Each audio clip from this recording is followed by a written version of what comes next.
PMA, or private association, is a controversial topic.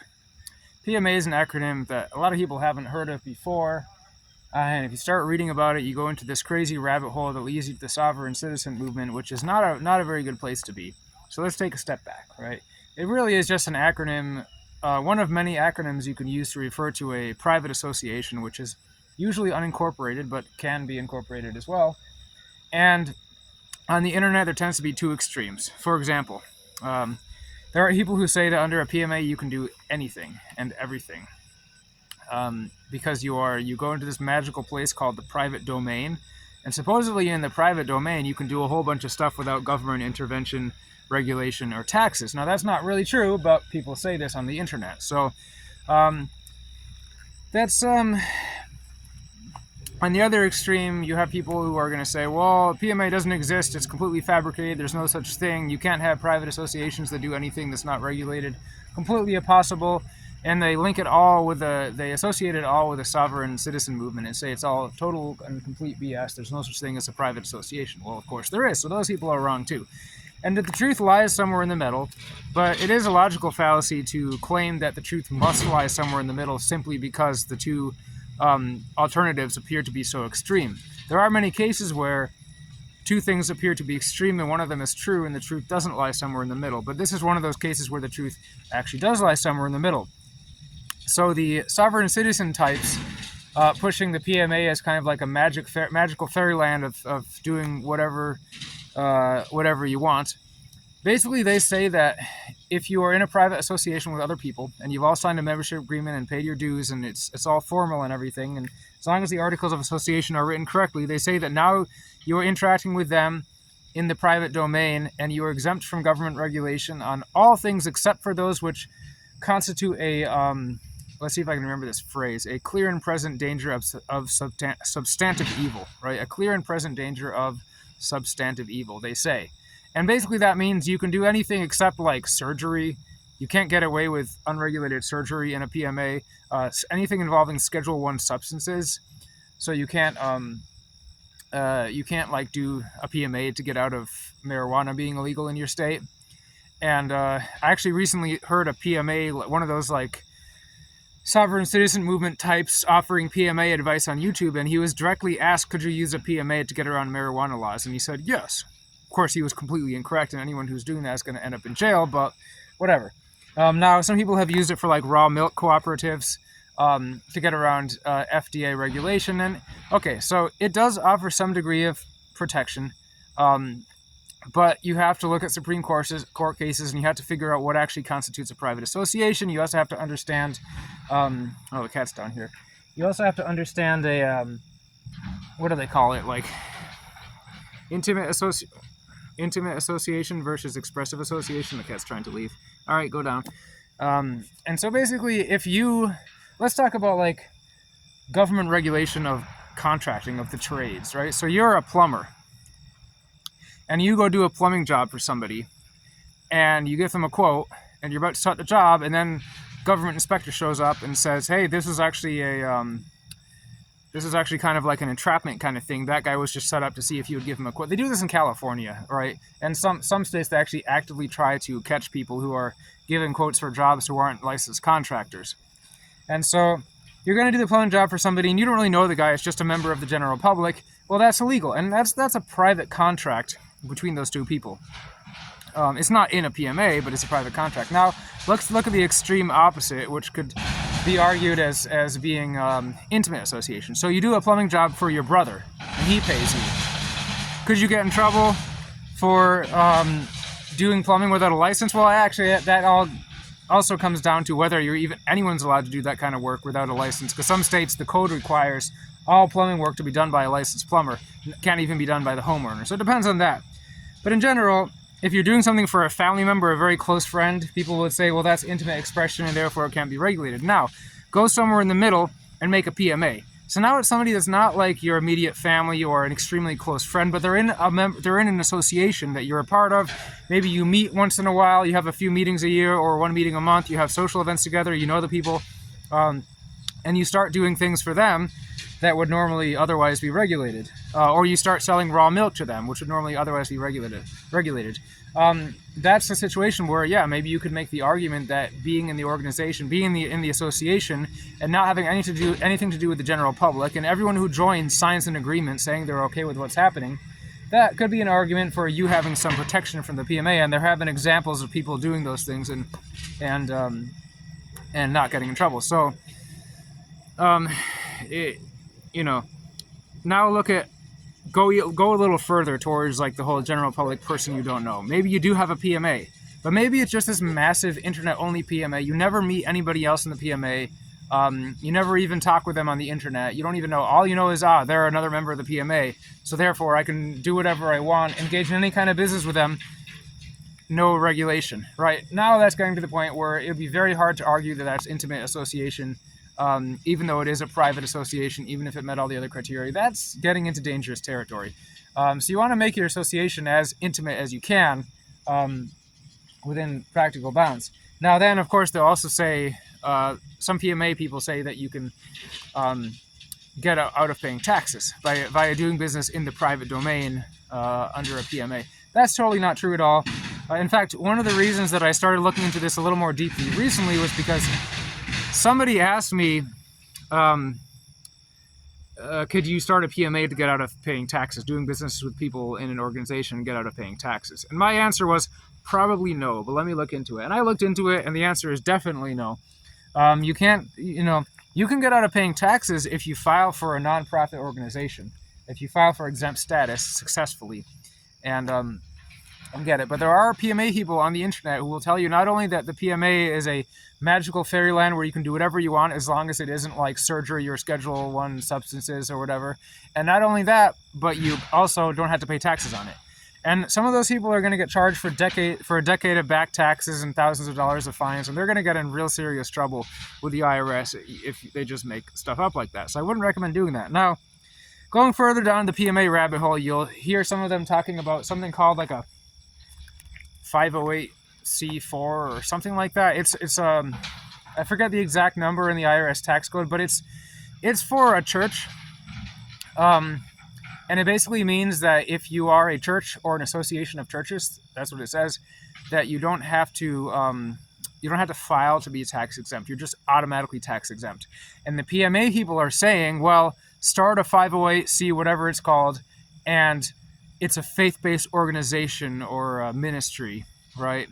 And now you don't have to file for tax exempt status. You're just tax exempt that, so you don't have to pay taxes on anything. The problem with that is it's not true. It's a complete lie. In the tax code, it specifically says churches or associations of churches. It does not say church-like associations. When it says association of churches, it means groups of churches that have banded together and formed an association, right? That is an example of something that might be automatically tax exempt if it meets those criteria. But starting a faith-based organization does not qualify, and if you do that and don't pay taxes on it, you're following the advice of people on the internet who have no idea what they're doing. And if you were to get audited, if you were to get caught, you would be on the hook for back taxes for however many years you're doing it for. So I would be really wary of anybody who tells you can just completely avoid regulation by being in a PMA, or you can completely avoid all legal liability, or you can completely avoid paying taxes. Especially when they say you can avoid paying taxes, that's a huge red flag that you should really look into what they're saying and don't just take it at face value. Because it's really tempting to believe that you can get out of paying for all this stuff and doing all this licensing and stuff if you just sign a few papers, but it doesn't really work that way. The other thing about a PMA is that it doesn't absolve you from liability. Like if you're the trustee on a board of trustees of a PMA and the PMA gets sued, even if it's not incorporated, if it's a formal organization, it can still get sued. The board of trustees can get sued personally. Any risk can be personally passed on to the board or even the members, depending on how the lawsuit is arranged. So that's why in many cases, you still probably want to have a limited liability company, limited liability corporation, as like the organizing incorporated entity behind your private association. So you can have your private association with all your members, and then the top of the organization, if you incorporate a limited liability company, and that's going to shield, if you do it correctly, that's going to shield those people from lawsuits against the organization, whereas in a PMA, they would personally be liable for any lawsuit that would happen. That would go directly into their personal assets.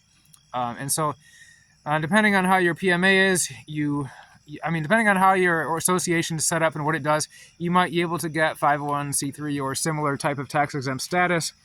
But just remember, there are ways that you can disqualify for that as well. Example, I know of an organization, it's a really good sort of pre-political organization. They have chapters in various states, conservative organization, and they're incorporated as a nonprofit. And so I was talking to their lawyer, and I was asking them about all the LLC, all the 501c whatever stuff, because they're like, oh, we're a 508c10, we're like a fraternal organization, and soon we're going to reclassify it as a mutual aid organization, which is a charity that can give to other charities. And I was like, oh, that's really interesting. And he said, yeah, I'm a litigator. I actually don't know much about this, so I'm just learning myself. So I asked him, well, I happen to know that this particular organization is selective in their member criteria. They discriminate based on certain protected classes, for example, gender and ethnicity, right? And I asked him, well, I thought tax-exempt organizations weren't allowed to do that. And he said, well, yeah, but look at this. He named some like Catholic organization. He said, they discriminate. That's a Catholic men's-only organization. They discriminate based on gender, and they're fine. Well, that's the thing. You got to look into the law a bit more, because religious organizations are allowed to discriminate against, I'm pretty sure, every protected class except for ethnicity. Private clubs, and they can still get tax-exempt status. Private clubs can discriminate against any protected class, even ethnicity, legally, but they have to be truly private, and they cannot get tax-exempt status. You cannot violate, unless you're a church or a religious organization discriminating on anything except ethnicity, you cannot have tax-exempt status while violating any of the anti-discrimination laws, like the civil rights laws. It's just completely illegal. So, based on my knowledge of the subject, which I think is pretty decent, by the way, I'm not a lawyer. This is not legal advice. It's all wrong. Disregard everything I'm saying. But I think I have a pretty good grasp on the matter, and I'm pretty sure that organization is operating illegally. And not only that, I don't know if it's an LLC. It might be. If it is, then when the tax bill comes in a few years, in 5 years, when the IRS finally decides, all right, we're gonna, throw the book at these guys, realizes that actually they're violating the tax code by being registered as a nonprofit. If they're registered as an LLC, then it's possible that those guys aren't going to have to personally pay for 10 years of back taxes or 5 years or whatever, but the organization's going to have to pay. And if it can't, it's going to get dissolved and its assets are going to get auctioned off. Now, if they didn't do things right, or if they violated their own operating agreement, the LLC board might be personally liable, or if it's a general partnership, they would all be personally liable, or if they didn't even... There's a lot of ways it could go wrong, basically. That's all I'm saying. So just be aware what you can and can't do, depending on whether you're tax exempt or not. And in the end, if your goal is to not pay any taxes, you may have to accept at some point that's an unattainable goal. Because people, generally you're trying to avoid paying income taxes on a business, right? That's why we're talking about nonprofits. If it's an LLC, those taxes get passed directly on to the members. If it's an S Corp or whatever, or a C Corp, the business itself, one of those types of corporations, I'm no tax expert, one of those types of corporations, the corporation itself pays the tax. There's only a limited set of circumstances in which you could just not pay any income taxes from the business income. You're just gonna kind of have to accept that there's two things that are certain in life, and those are death and taxes. I believe in the Bible, Jesus said, "Give unto Caesar that which is Caesar's, and give unto God that." So something like that. So even Jesus said, "Hey, it's the government. What are you gonna do? Pay up." And in times when the government is traditional and based, you're paying for like the roads and schools and stuff. In times when the government is corrupt and evil, yeah, you're paying for immigration and a bunch of stupid wars in Tatooine, paying the Sand people to fight each other on the other side of the world. And that sucks. But the law is the law. The government's a lot more powerful than you will ever be. And if you try to hide it by making a PMA and following questionable advice of people on the internet, you could get in a lot of trouble or owe tens of thousands of dollars or more to the IRS. That's how, hopefully, if you're thinking of starting some kind of organization, you have all these things in mind. The Return to the Land Private Association, we are currently in the process of restating or rewriting our articles of association. Not completely redoing the entire thing, just going through and adding and removing some things, making it stronger, taking the input of attorney who's helping us redraft some of the things. In the end, we're gonna probably revisit it a number of times in the future until it gets really good, and it will eventually get really good. Now it's just pretty good, but pretty good is good enough for us now. We're always trying to make sure we're compliant with tax laws, that we're going to incorporate when it's time to incorporate. We're always going to be trying to reduce liability upon the members and the trustees, and the same thing for our land associations, the LLCs that own land. We're starting to look into professional tax guidance right now, just to make sure we're doing everything properly by the book, declaring everything as it should be declared. And that way our movement is going to last a lot longer, because we're not going to run into the problems that some of these PMAs do, where people are just throwing tons of money around, no incorporation, tons of liability, not paying taxes, thinking they don't have to, and it's just going to end up in a big mess. So, return to the land.org.